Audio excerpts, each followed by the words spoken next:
Assalamualaikum warahmatullahi wabarakatuh. Mapya kapipita mga pagari. Maayong buntag kaninyo diha. Mga igsuon, mga higala.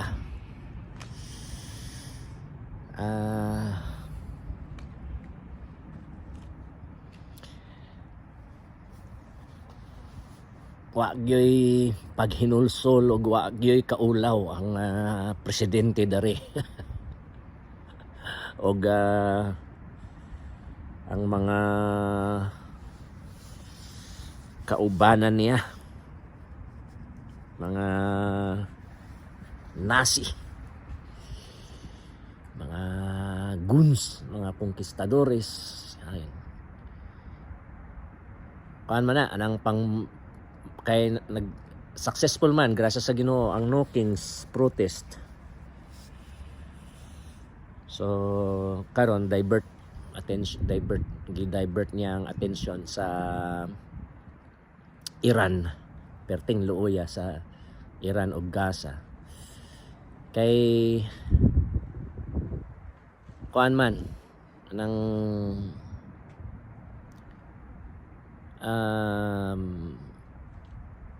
di ko motuo nga bombahan sa Israel ang Iran kung walay approval o directive. Either directive or approval. Akong kuan gyud dili lang approval, directive gyud gikan sa Wicked House sa Pentagon.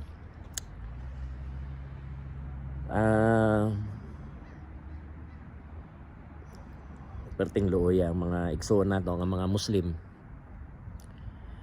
So mga Kristohanon dili gyud kuan nga mga Binisaya, ang mga igsoon, mga Mindanao nun. Dili kuan mga Pilipino dili makapahimuot sa Ginoo nga mo depensa ta sa Amerika o mo depensa ta sa Israel. Kay klaro man nga sad-an gyud ang Amerika ug ang dili ang Amerika kay kanang mga Native American ug African American ug American Native Mexican man. So dili Amerika ang gobyerno. Sad-an gyud ang gobyerno sa US og mga conquistadores, di ba? Mga Nazi nga nag-occupy ani nga yuta. Occupied man ni nga yuta. So the same ang Palestine giokupahan sa Israel, then ang Israel itoy sa gobyerno sa mga Nazi, sa mga guns, sa mga conquistadores dere sa yuta sa Ginoong Hesus nga Amerika. Gihapon ang Mindanao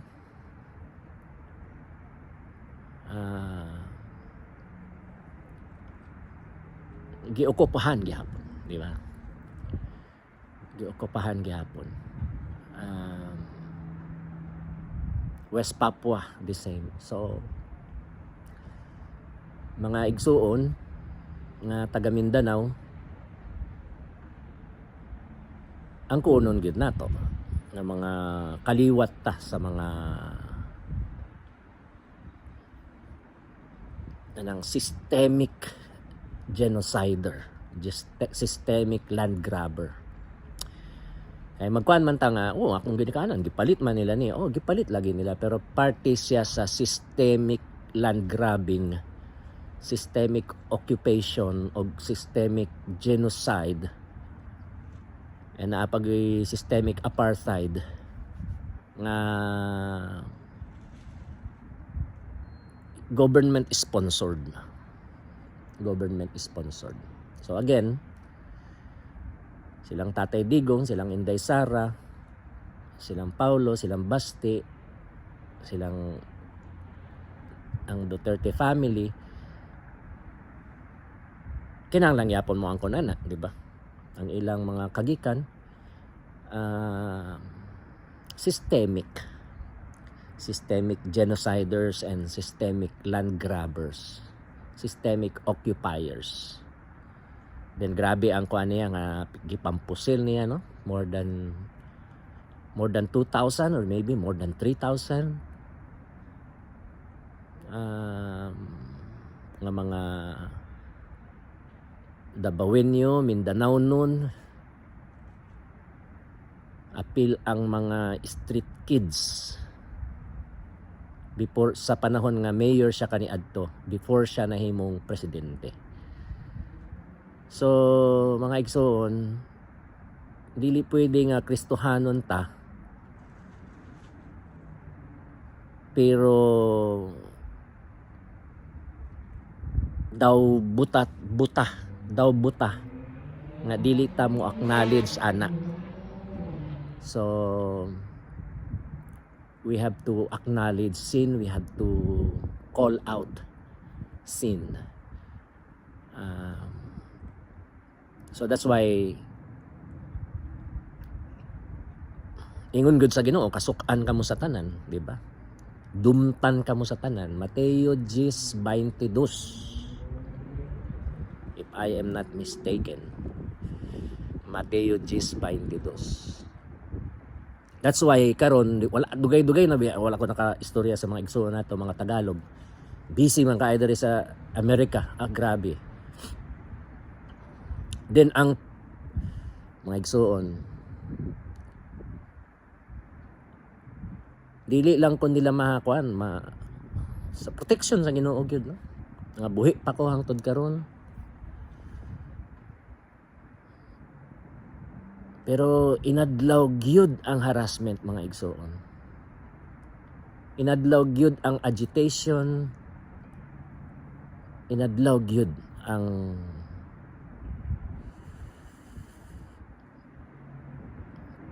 persecution gyud.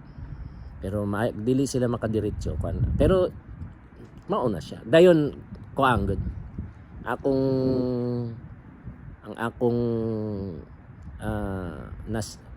makasulti gud ko. Gi-set up gud ko. Kasala gihapon ko pero gi-set up gud ko. Then nagdamgo ko mao nga na ako'y gibuhat nga mensahe nga mao nang gihimo nilang basihan nga ang akong kontrata wala na nila, ang akong kontrata sa trabaho gi-terminate. Pero mao all things work together for good. Kay karon naibalon ako. Oh my gosh. Kuande ito.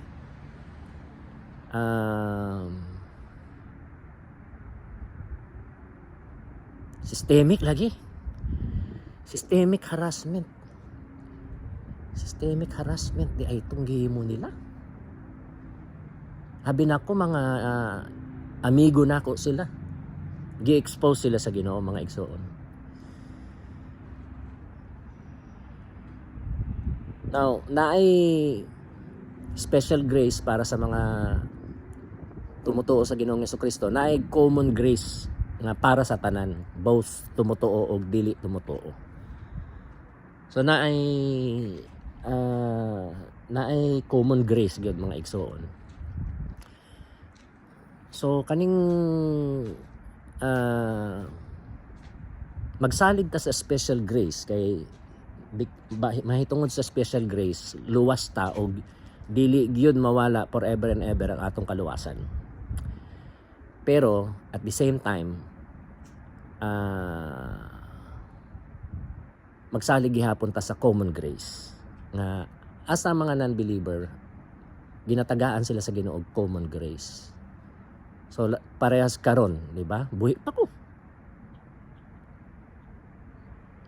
Naay common grace, di ba? Pero at the same time nga mutuo ta sa common grace, mutuo gihapon ta sa antithesis. Duha man na common grace ug antithesis. Ang antithesis,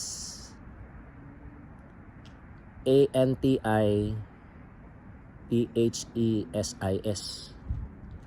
Ang antithesis mautong sa Genesis 3:15 nga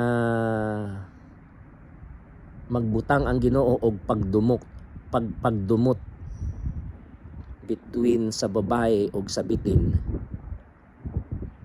paakon sa bitin ang tiil sa anak sa babae, apan dugmokon sa anak sa babae ang ulo sa bitin. So propesiya siya bahin sa Ginoong Hesukristo og ni Satanas nga napulpil sa krus, di ba? Ipaakan sa Ginoo ang namatay gid ang Ginoong Hesukristo. So mao nang fulfillment sa pagpaak sa bitin sa tiilan sa anak sa babae. Mao si Jesus. So namatay siya sa krus.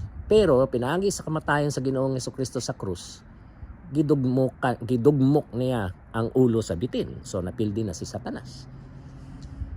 Mao ultimate fulfillment. Pero apil gihapon ta sa offspring sa babae. Si Jesus ang offspring sa babae. Pinaagi sa pagpakighiusa nato sa Ginoong Hesukristo, pinaagi sa pagtuo. Mahitungod sa pagpakihusa nat, mahitungod kay nahiusa ta sa Ginoong Hesukristo, pinaagi sa pagtuo. Mga anak na gihapon ta sa babae. Og ang mga dili tumutuo, sila mga anak sa bitin. So pareha ni at Cain, di ba? Anak sa bitin si Cain. Si Abel, anak sa babae, di ba? Ang babae, si Eva, naghulagway siya sa church. So anak sa bitin versus anak sa church. So mao dito sa Revelation 12 na ay babae, na ay dragon, di ba? Ang dragon mao si Satanas, nga mao siya ang bitin, karaan nga bitin, di ba? Gipadayag 12. And then ang babae, dili si Maria. Ang babae mao ang church. So naay mga anak, naay isa nga anak ang babae dito, si Jesus nga dala sa langit, gisafety siya sa langit. And then ang persecution sa yuta, pagkapil din ni Satanas, ang persecution sa yuta against sa mga anak sa babae. Nagets nato? So si Jesus anak sa church, ang tanan nga nahiusa niya pinaagi sa pagtuo, anak gihapon sa church, di ba? So naagoy antithesis o spiritual war between sa mga anak sa bitin o sa mga anak sa babae, between sa mga anak ni Satanas nga mao ang mga dili tumutuo versus mga anak sa babae o anak sa church nga mao ang mga tumutuo ni Kristo. So naagyoy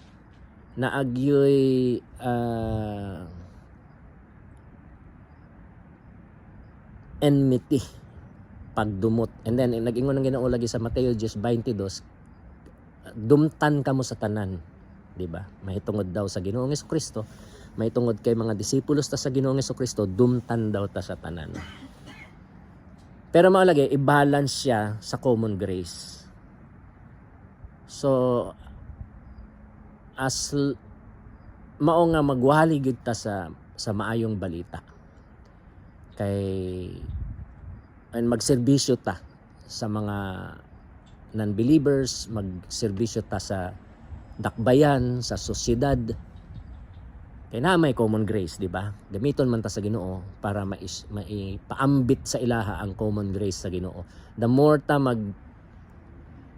wali og magproklama og mag-share sa maayong anunsyo, maayong balita sa Ginoong Hesukristo, the more nga, of course, naay mga maluwas, tagaan sila sa Ginoo og special grace, maluwas sila, mahimo sila mga tumutuo. Nagihapoy magpabilin nga dili tumutuo, pero tagaan sila sa Ginoo og common grace. Makadawat gid sila og common grace. Pero naagoy persecution gyapon, nagyapoy antithesis. So kuan siya, both siya. Kung ang focus puros lang common grace o dili i-emphasize ang antithesis, mag-compromise na ta. Dili na ta magwali sa kamatuoran. Mao tong mga gitawag nga mga liberal Christians, pero sayop lagi nga tawgon sila nga liberal, kay ang liberal man gyud meaning ana is gawas nun og sila himuon nila nga gawas nun ang mga katawhan. Now, by definition, ang liberal Christian technically karon mao laging mga sayop nga mga definition ba. Ang liberal Christian nga mga dili tumutuo nga nabanhaw ang Ginoong Hesukristo, dili gatuo, Kristohanon daw pero dili gatuo nga doon na paghihapoy milagro hangtod karon. Wala sila gatuo sa mga milagro nga gipambuhat sa Ginoong Hesukristo, dili sila gatuo sa virgin birth nga ang Ginoo na tao siya pinagi sa Birheng Maria nga wa siya tao nga papa, og wala siya nabanhaw. So mao ang mga quote-unquote liberal Christians, pero false lagi. Fake to nga liberal, kay ang tinuod nga liberal instrumento sila sa kagawasan. So kagawasan sa sala, kagawasan sa sayop. Sila kay sayop man sila, di ba? False prophet man sila. So kaning mga gitawag nila nga liberal Christians, fake to nga mga liberal Christians. Dili na ako sila tawgon nga liberal. Tawgon na ako sila nga enslaved gud sila. Di ba? Ulipon sila sa mga sayop nga pagtulunan. Og dili gud sila tinuod nga tumutuo. Fake sila nga tumutuo. Wala sila yung Holy Spirit. Wala sila gipuy-an sa Holy Spirit. False prophet sila.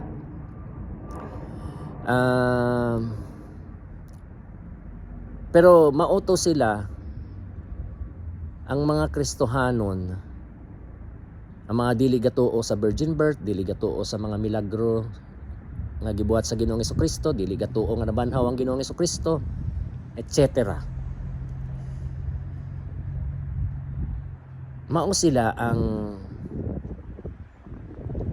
mga professing nga Kristohanon, nga fake nga Kristohanon, nga ang ilang focus puros na lang common grace. Wala na nila gi-emphasize, wala nila gi-balance ang doctrine of common grace sa doctrine of the antithesis. Okay? So sayop siya.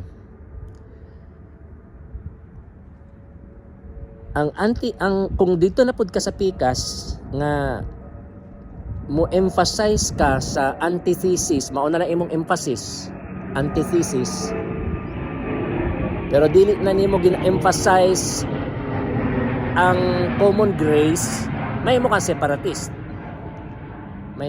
separatist. Extreme na pud siya.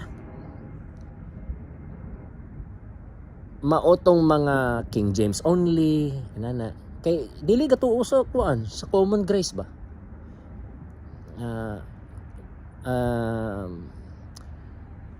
Mga separatist kanang mga ang babae magpaldalam lang og wala sila, dili na sila ga-evangelize o mag-evangelize gani sila. Ang ilang evangelism ko ang good judgment good, puros judgment, kay antithesis man ang ilang gi-focus, ang pagdumot between ni Satanas ug ang church, ang pagdumot between mga anak ni Satanas ug mga tumutuo nga maong mga anak sa church.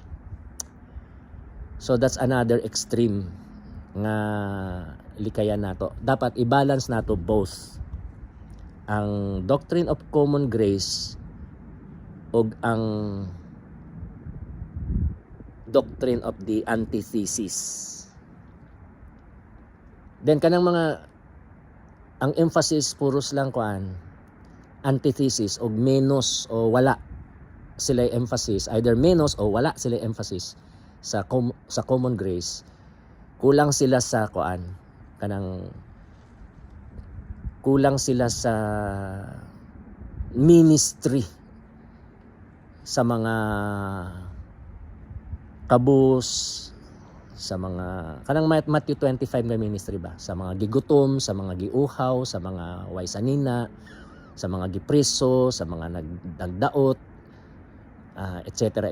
Way puyan, menos sila ana kay ang ilaha heavenly minded, diha ra sila sa kato kingdom of Satan man na. So diri mi sa kingdom of God lang.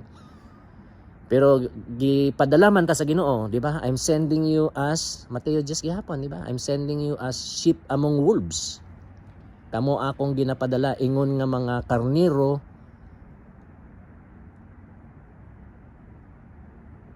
taliwala among sa mga bangis nga mga iro, bangis nga mga mananap, mga lobo, di ba? So ginapadala ta sa Ginoo, di ba? You are in this world but you are not of the world. We are in this world but we are not of the world. So that's why then kaning mga nag-overemphasis sa kuan sa antithesis o wa na sila emphasis sa o menos kayong ilang emphasis sa common grace, dili nila gahilabtan ang politika.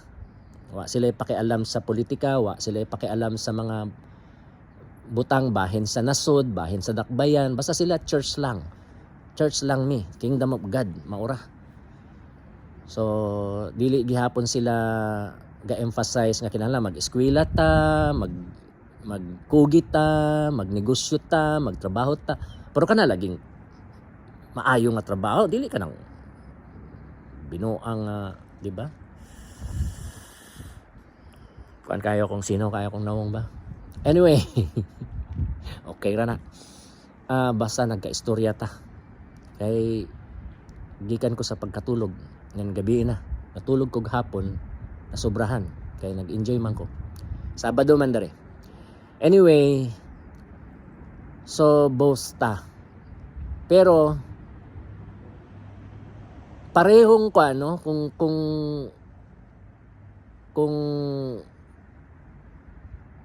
ang focus common grace lang o what na antithesis, dili na mahimong ang witness sa dili na mag-preach og mga kuan kanang mga dili na mag-share, dili na mag-preach, dili magproklama, dili magtudlo, dili mag-share og mga doktrina nga maka-offend sa mga non-believers o dili dawaton sa non-believers. Kay common grace man ang focus. Di man sila ga-focus sa special grace. Di ba? Kay wa man sila focus, di man sila gi-emphasize, dili man nila gi-emphasize ang antithesis. So actually the kwan gani, the extreme gani kay maluwas ang tanan. Para sa ilaha maluwas ang tanan. So diri na pud sa pikas, so i-compromise nila ang mga teaching sa Bible, di ba? Kanina pud sa pikas, ang mga nag-focus lang sa antithesis o dili sila ga-emphasize sa common grace, dili gihapon sila effective sa evangelism. Kay separatist man sila. Mura sila mga mungha. Di ba? Weird na sila. Di ba? Weird sila. Dili sila kamao makig-amigo sa mga non-believer kay sige man sila glikay sa mga non-believer kay antithesis lagi ang ilang emphasis. So, apektado kaayo ang ilang evangelism. Mao na mamatay na mga matay na ilang mga koan, mga church. So diri sa Amerika actually ang Jehovah's Witness sigig decline ha. Ang Jehovah's Witness diri sa Amerika wala na. Goodbye Jehovah's Witness na. Gamay na kaayo sila. Sige na sila kagamay. So sa among pag-study og world religions, wa na gi-appeal ang Jehovah's Witness. Wa na gi-appeal. Pero naagihapoy kuan, gikuan gihapon namo ang Arianism kanang mga dili gatuo nga Dios ang Ginoong Hesukristo. Pero wala na nila gikuan wala na giukay ang kuan statistika sa mga Jehovah's Witness, kinsa sila, unsa sila, wala na. Kay ga-decline. Okay na gyud. Pareho sila mag-decline kanang mga antithesis only nga mga professing Christians, nga mga unfaithful Christian sila. Kanina pud pikas nga common grace only nga mga professing Christians, unfaithful Christian gihapon. Pwede nga fake Christian sila pareho, pero dili pa ko sure. Depende man na sa ilang kuan gyud. Depende sa ilang basin mausab pa sila, di ba? We don't know. Hopefully. Pero likayan tong duha. Pareho sila nga kuan.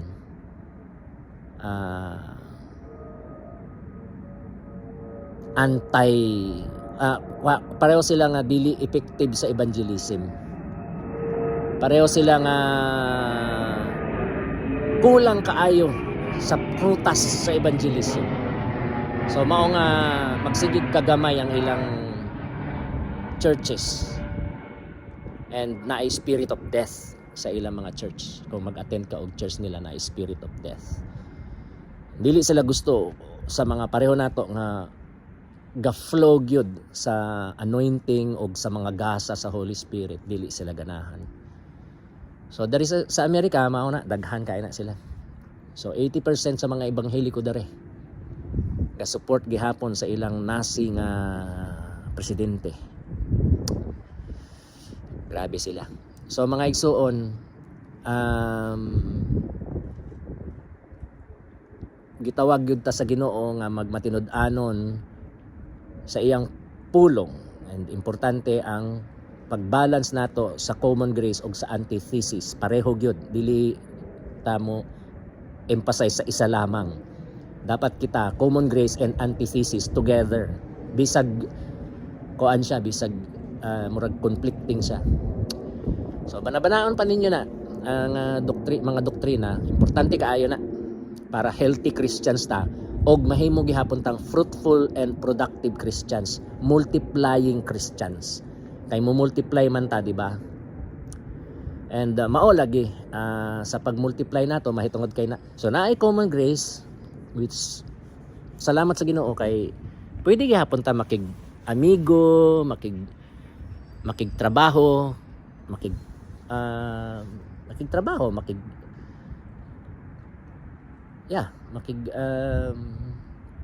partnership. Dili romantic ha. Anong partnership sa trabaho, partnership sa eskwela, partnership sa negosyo, pwede gihapon with non-believers.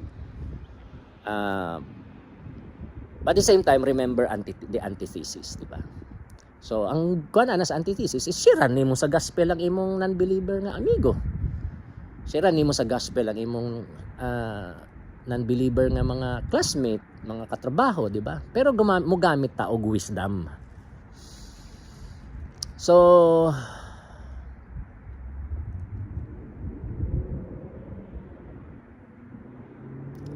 diha kay na may antithesis pero naay common grace. So antithesis mean pag kung magkwantag antithesis, naay opposition, di ba? We will be opposed. Mao tong ingon sa Ginoo nga you will be hated by all. Dumtan kamo sa tanan. Sa Mateo 10:22 because of the antithesis. Pero at the same time, go. Di ba? Ginapadala ta sa Ginoo ingon nga mga karnero taliwala sa mga lobo, sa mga bangis nga mga ero, mga bangis nga mga mananap. Kaya naay common grace, di ba? Naay common grace nga bisag mga lobo sila, bisag mga bangis sila nga mga mananap, we can be safe kay na may common grace, di ba? Pares dari lagi naay common grace. And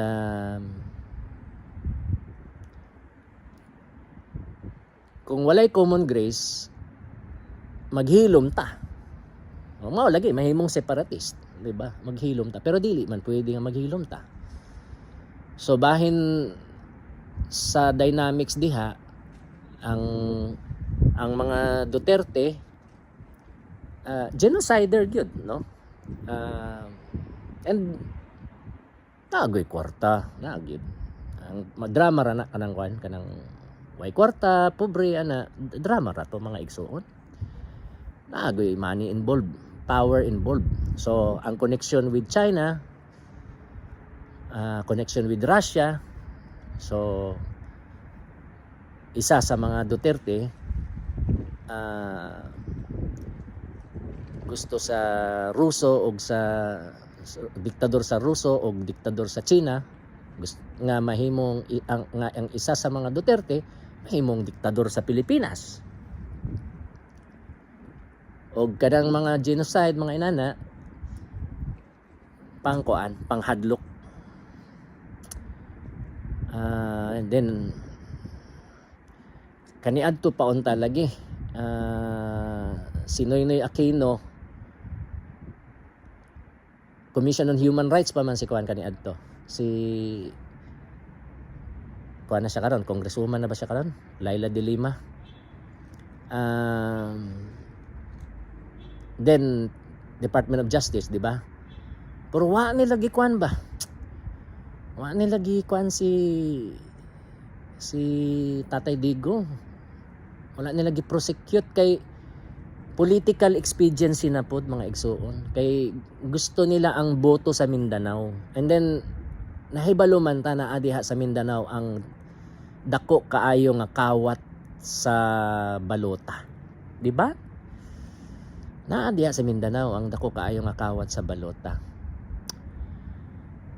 So corruption gyud. Ang dili pwede nga ang church maghilom-hilom, di ba? So mao na mga pastor magtigom gyud, magpray. This is the time nga kuan gud. Fasting and prayer, Bible meditation, and then fellowship nga kanang dili lang fasting and prayer, Bible meditation nga individual, kinahanglan corporate gihapon. Na individual syempre naa gihapoy corporate nga ang mga Kristohanon magtigom gyud aron magpuasa, magampo og magmeditate sa Bible together. Mga retreat na the disciplines of the Christian life mga igsuon. Kay giyaan mo sa Ginoo unsaon gyud ang pag-disciple sa Mindanao. Kay ang kwan sa Ginoo is disciple the nations. Dili lang make disciples, ang literal gyud is disciple all the nations. Disipulo ang tanan nga mga nasod. Dili lang maghimo og mga disipulo sa tanan nga mga nasod. Kuan man na, translation man na sa mga kuan, sa mga puti. Idisipulo ang tanan nga mga nasod. Kana mao gyud ang tama nga translation ana. So idisipulo ang tibuok Mindanao, idisipulo ang tibuok Pilipinas. So unsaon nimong pagbuhat ana? I-address ang mga systemic injustice, systemic oppression, systemic abuses, systemic corruption, systemic genocide. So i-address biblically, and pang pag-address naagoy position ang church, naagoy stand ang church, naagoy mensahe ang church sa tibuok Mindanao o sa tibuok Pilipinas. And mo invite na og kuan, mo invite siya og persecution. So okay lang kay naay antithesis pero nagsalig gihapon ta sa Ginoo sa common grace, di ba? Nagsalig ta sa Dios sa special grace, nagsalig gihapon ta sa common grace. So mao akong mensahe sa inyo kay mga igsuon, and ayaw kahadlok naagoy chance nga anang all out persecution diha sa Mindanao sa mga Christians, mga sincero nga mga Christians, mga repentant nga mga Christians,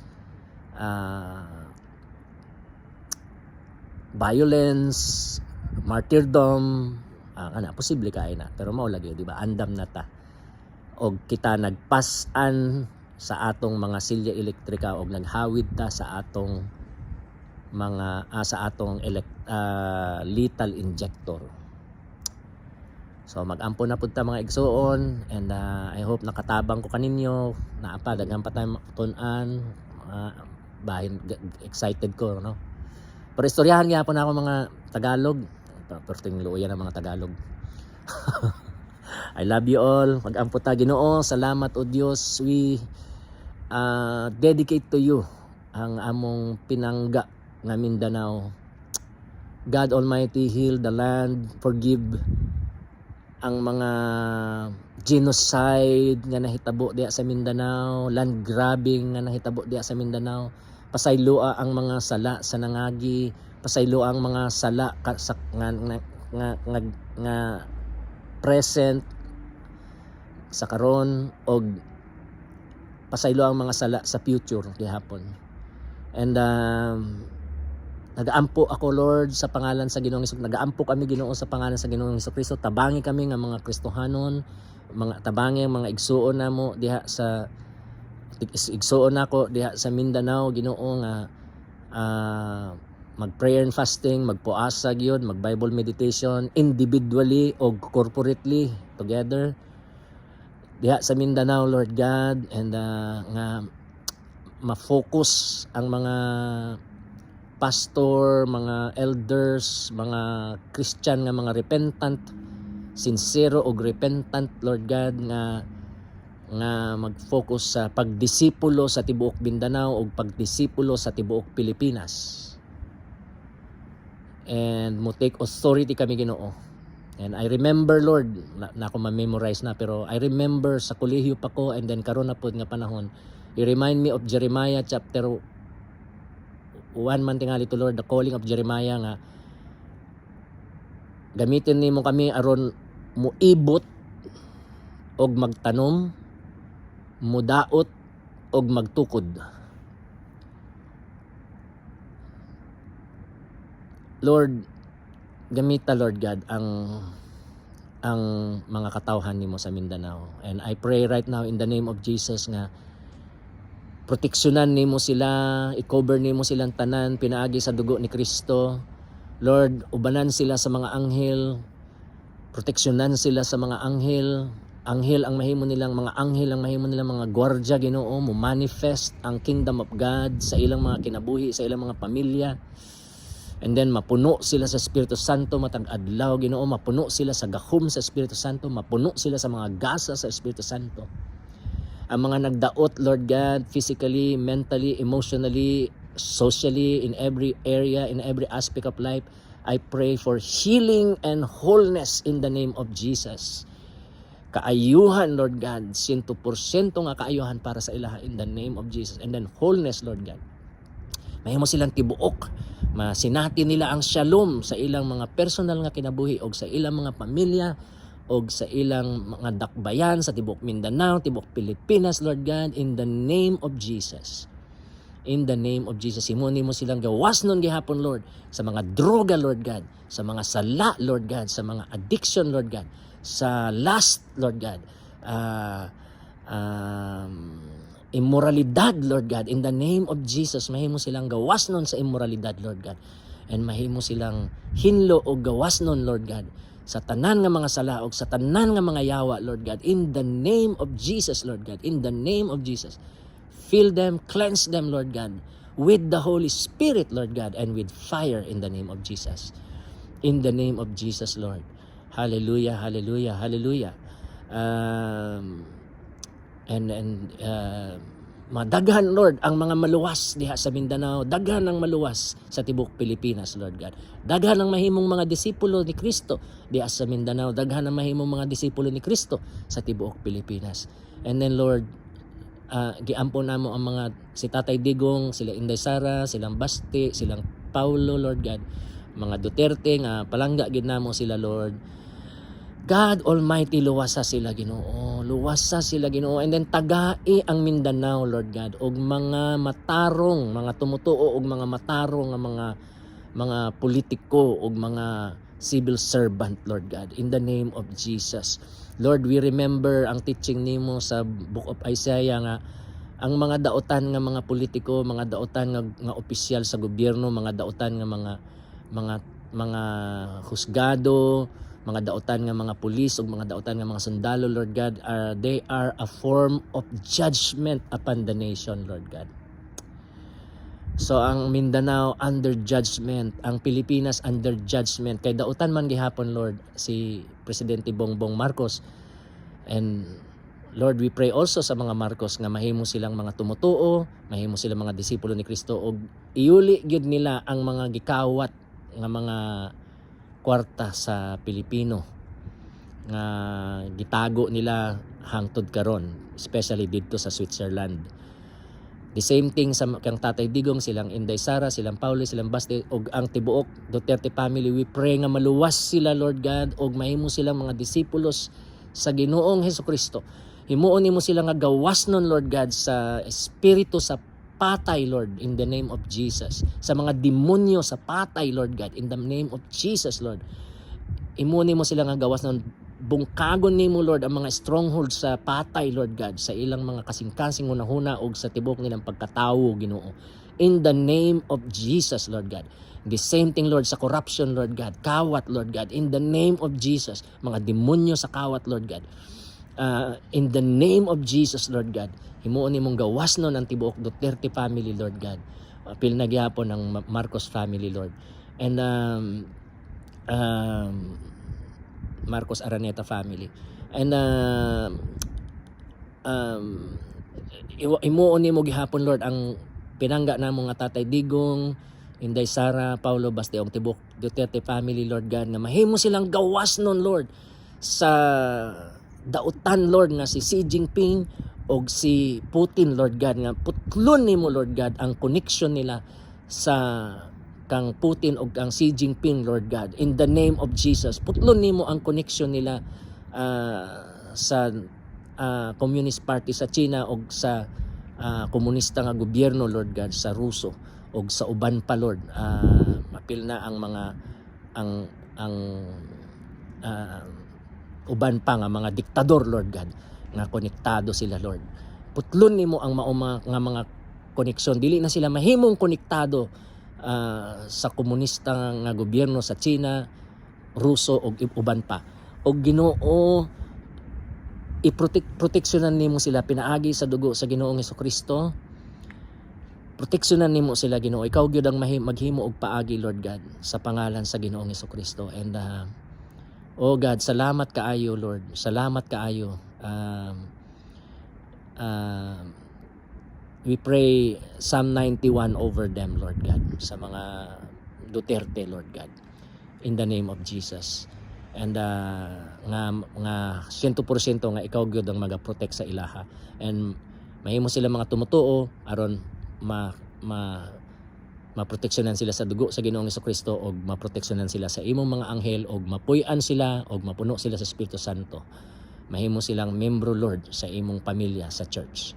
Salamat kaayo, Ginoo. Lord, we dedicate to you 100%, Lord, ang tibuok Mindanao og tibuok Pilipinas og tibuok kalibutan. Salamat kaayo, Ginoo. Panalangini ang imong mga katawhan di sa Mindanao, Lord God. Ayuhon nimo ang tanan nila mga sakit og mag-provide ka sa tanan nilang mga pagkinahanglan og magpadayon sila nga gawasnon sa tanan nga mga buhat sa mga demonyos og sa mga daotang espiritu. They will enjoy freedom, Lord God, diha sa Mindanao. Salamat kaayo, Lord God. Amo kang gipasalamatan, gidaig sa pangalan sa Ginoong Hesukristo. Amen og amen. Alright mga igsoon, gabi na dare. I love you all. Bye-bye.